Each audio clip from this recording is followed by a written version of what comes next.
Well, my name is Bernice. From the time I turned 33 on up, everything just started going downhill medically for me. High blood pressure, diabetes, asthma, congestive heart failure. At one point, I was in the hospital 2 and 3 times a year.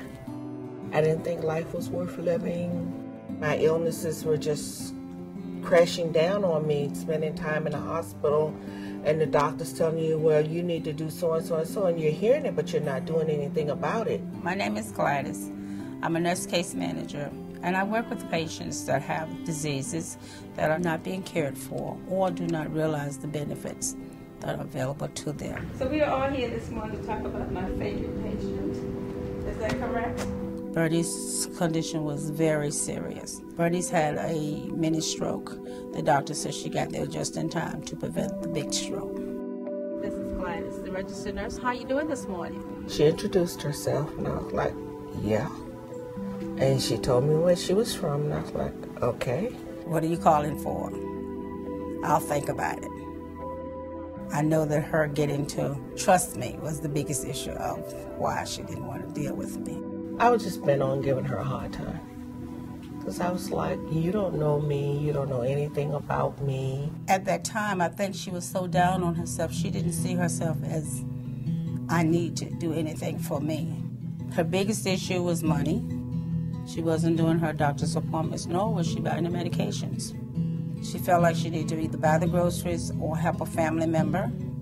My greatest challenge was to help Bernice see that you are important to yourself and somebody else, and maybe the somebody else sometimes can make you think about yourself a little bit more. When somebody really just throws that at you, it kind of scares you, and it makes you think, if I didn't take care of myself, I may lose my life or I may lose a limb. And then I thought about the fact that, my daughter's an only child, and, she needed me.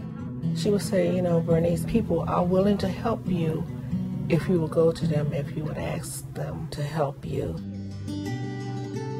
One Sunday I rushed to get to church and I didn't eat. It was really embarrassing because I kind of disrupted service because I was literally sick. My best friend was sitting beside me and her husband came off of the pulpit and they took care of me. And when you have people who care about you, you're going to want to do the right thing.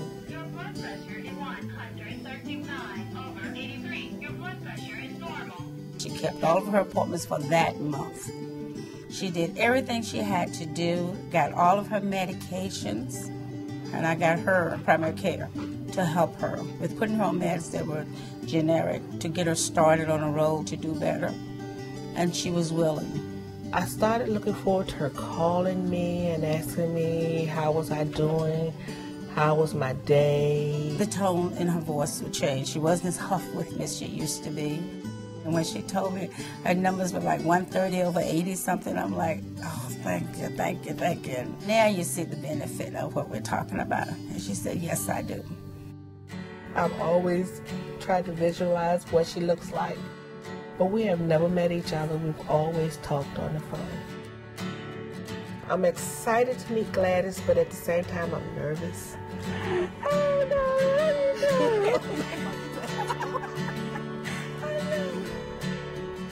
There was a lot of pain in the past, and Gladys saw through that, and she was just able to just talk.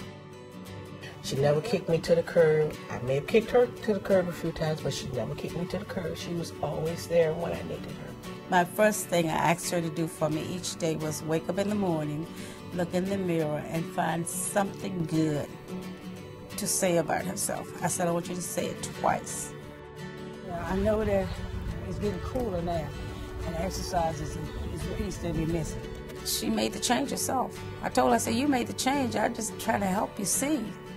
We've really come a long way. I consider Gladys a very good friend. I'm not going to cry again. I'm sorry. Okay, so.